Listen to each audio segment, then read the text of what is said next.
જય શ્રી સ્વામિનારાયણ. એક સુંદર મજાનું ચરિત્ર છે. તેના દ્વારા આપણે જાણવું છે કે સત્સંગથી શું પરિવર્તન આવે.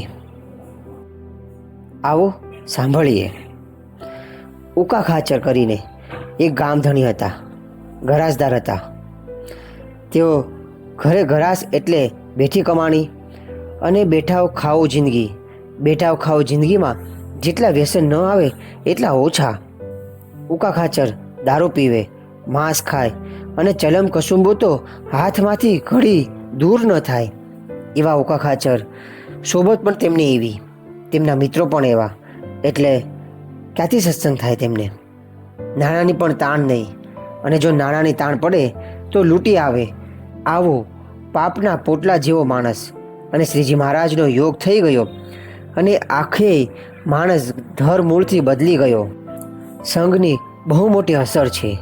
માણસ કેવો હોય ને કેવો થઈ જાય તે સંઘને લીધે થાય છે. એટલે જ તો આપણને સંતો કહે છે કે સારાનો સંગ કરવો. જેવો તેમને મહારાજનો સંગ થયો એટલે બધું જ છૂટી ગયો. દારૂ ગયો, માંસ ગયું, ચલમ કસુંબો ગયો, ચોરી લૂંટફાટ ગઈ, હુંકો પાણી બધું જ ગયું અને પાન બીડીએ પણ ગઈ. હવે હાથમાં ફક્ત માળા અને જીભે ભગવાનનું નામ, પણ હજી ચિત્તને શાંતિ નથી. એણે મહારાજના પગમાં માથું મૂક્યું. મહારાજ, મનને શાંતિ નથી, ચિત્ત તમારામાં ચોડતું નથી, કાંઈક કરો. મહારાજે કહ્યું, નીચે ટહેલ કરો.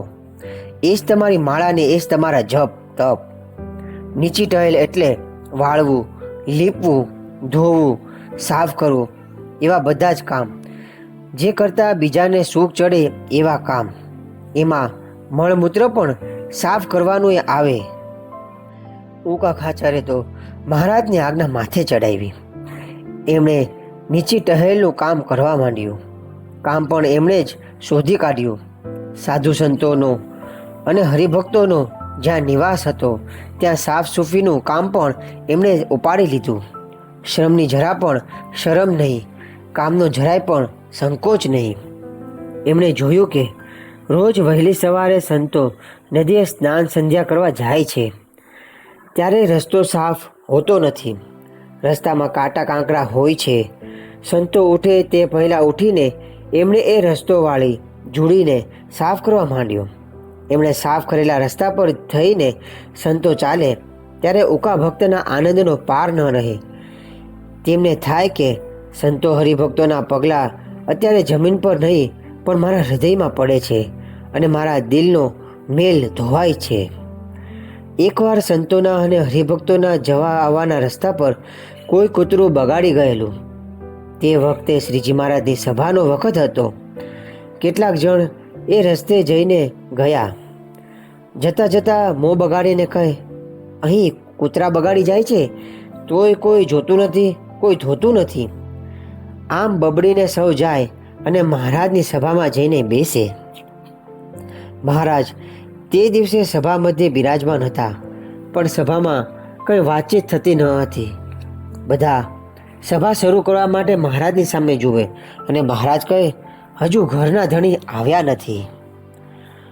બીજી બાજુ ઉકા ખાચર નાહી ધોઈને સભામાં આવતા કૂતરાએ બગાડેલું જોયું કે તરત જ તેમણે મળ સાફ કરી નાખ્યો અને જગા ધોઈ સાફ કરી પોતે નાહવા ગયા.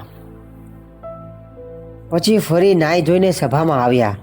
ત્યારે રોજના નિયમ મુજબ સભા પૂરી થવાનો સમય હતો. ઉકા ભક્ત આવીને એક ખૂણે બેસી ગયા. ત્યારે મહારાજે કહ્યું, આ ઘરના ધણી આવ્યા. બધાને નવાઈ લાગી કે આ ડેલી તો દાદા ખાચરની છે અને ઉખા ખાચર આ ઘરના ધણી કેવી રીતે? મહારાજ એમના મનનો પ્રશ્ન કળી ગયા.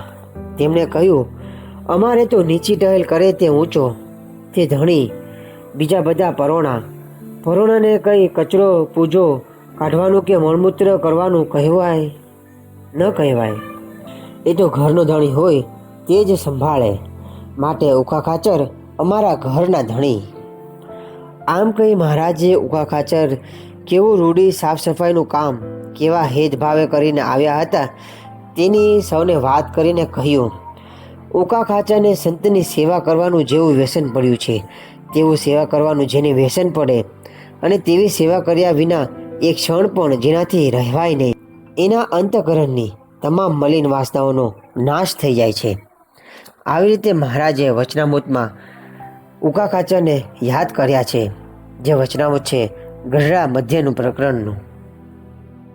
માટે સારાના સંગ કરવાથી માણસ ગમે તેવો ખરાબ હોય તે પણ સારો થઈ જાય છે.